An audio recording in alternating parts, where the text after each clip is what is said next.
Ndio kwamba Kitope itafanyia ukarabati mkubwa, na tunaposema ukarabati mkubwa maana yake ni nini? Hapa skuli ipo tofauti na kule sehemu tunasema tunajenga, maana hapana skuli, lakini hapa skuli ipo. Kwa hiyo chochote kitakachofanywa hapa ikageuzwa ikawa skuli nyingine, maana tumefanya ukarabati na sio tumejenga. Na ndio maana tena nakwambia jamani, sio tutafanyia ukarabati mkubwa. Na huo ukarabati mkubwa jamani, wenzetu kule wameambiwa hivyo Muungano kule, shule ya Muungano, nafikiri tunaijua shule ya Muungano mjini kule. Ukarabati mkubwa Mungu kajalia wamepata ghorofa 4. Ile yote ni neema kwa sababu wamesubiri. Kwa hiyo na sio wana Kitope au wana Mahonda jamani, tuendelee kusubiri. Tuendelee kusubiri, naamini serikali yetu sikivu iko tayari kutatua changamoto zinazokabili. Rais wetu amejenga mashule katika maeneo mbalimbali na kila kukicha ya mashule yanaendelea kujengwa. Kwa hiyo naamini serikali ipo hapa, maana yake naibu waziri wa uchumi bluu yuko hapa, lakini yuko naibu waziri wa elimu. Kwa hiyo serikali ipo hapa, basi tukae tusubiri tuisikie serikali inasemaje kuhusu hili ili angalau tupate afueni. Maana sasa hivi miongoni mwetu tumekuwa tunasema vitu ambavyo havipo na si vizuri kwa Mahonda yetu. Jamani, tupinge hivi vitu tuvipinge, ili miaka 5 hii tuende kwa pamoja tupinge hivi vitu. Na siku zote kila ninapokuja naambia jamani, naombeni ushirikiano wenu. Nyinyi ndio mlotupeleka kule, tusijefika kwa sababu nyinyi ndio mloacha kazi zenu mkenda mkakesha Kitope, lakini siku nyingine mkakesha tena mkapiga kura. Maana hii kazi ya kutuweka huku madarakani mmetuweka nyinyi, ndio ambao mmeiamini serikali ya Chama cha Mapinduzi kwamba inaweza kutatua changamoto hii. Ndio maana mkaeleka madarakani na mkamwamini Dr. Mwinyi kwamba anaweza kutatulia changamoto zetu, na kweli anafanya hivyo. Tujitahidi sana tunaposikia maneno ambayo hayapo, tuwe sisi sasa tuwe tayari kupambana na maneno yale, kwa sababu saa nyingine inaweza kuleta mgawanyiko. Kwa hiyo sisi kwa mapenzi makubwa ya Mwenyezi Mungu hatuna dhamira kwamba labda tukisikia shule iko hivi tunafurahi. Hapana, mahitaji yako mengi, maombi yako mengi, na serikali inajitahidi sana. Mbali na changamoto hizi ambazo tuko nazo, lakini yako mafanikio ambayo serikali kupitia Wizara ya Elimu au kwenye sekta hii ya elimu imefanya mambo makubwa.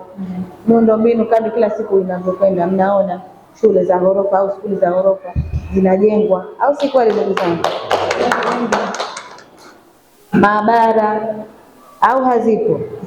Sasa hivi kuna matumizi ya tehama, kuna tunaita smart classroom, madarasa ya kidijitali. Yani mwalimu anawezekana yuko huku anafundisha watoto, wanafunzi wako huku, mwalimu akawa sehemu yote ya duniani.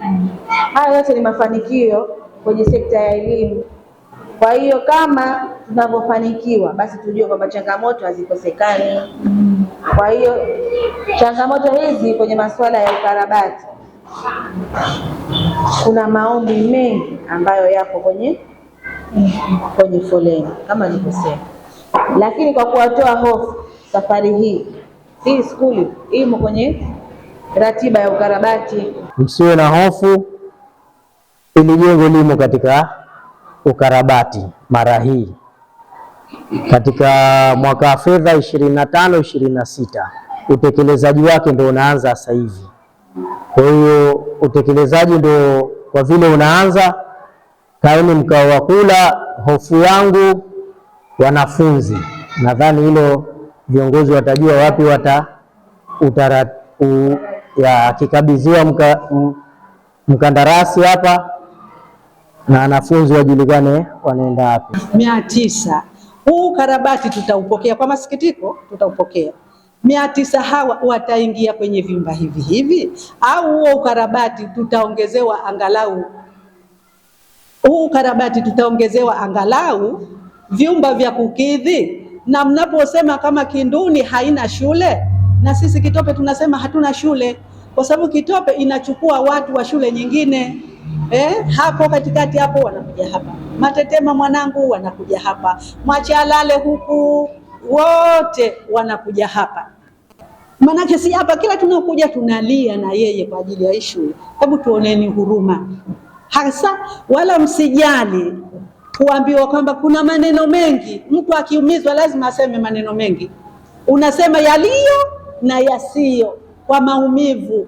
Na hii shule wanangu, mshaiona ina watoto na kila siku tunazaa. Na sisi watu wazima tulioianza hii shule kuijenga hapo Makuti, Madude gani, tunaondoka. Tulikuwa tunategemea tukiondoka duniani basi at least ushaacha kitu. Kwa hiyo tunachoomba huo ukarabati wengi wape, tutasema aturidhie, na anokataa ya wenzie anakuwa sie. Huo ukarabati uwe kwenye muundo ambao utameza angalau hawa watoto.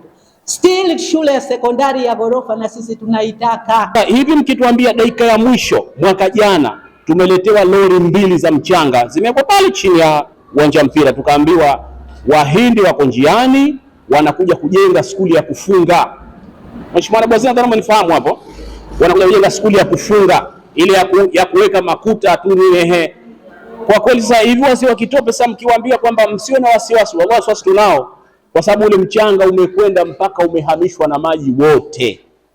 Muhindi kaja akasema kwamba, na tukamwonyesha kule kwamba mwanzo akasema mkataba unasema wao kwa nini hao hawawezi kukata mwembe, bora afe mtu kuna kukata mti kwa wanakotokea. Kwa kama tunataka sisi tukate mwembe, basi bora warudi India wakafue mkataba mwingine. Tukaambia basi uwanja mpira huu hapa chukueni, wakaja wakaupima uwanja mpira. Lakini mheshimiwa, sasa karibu mwaka na nusu kweli tumepata faraja, kwa sababu mara nyingi tupenda wizarani na kamati yetu kudai kwamba siku yetu tunataka ukarabati, tunapata kuja kufanywa ukarabati mdogo, ukarabati tu, tulikuwa tujafahamu nini maana ya ukarabati.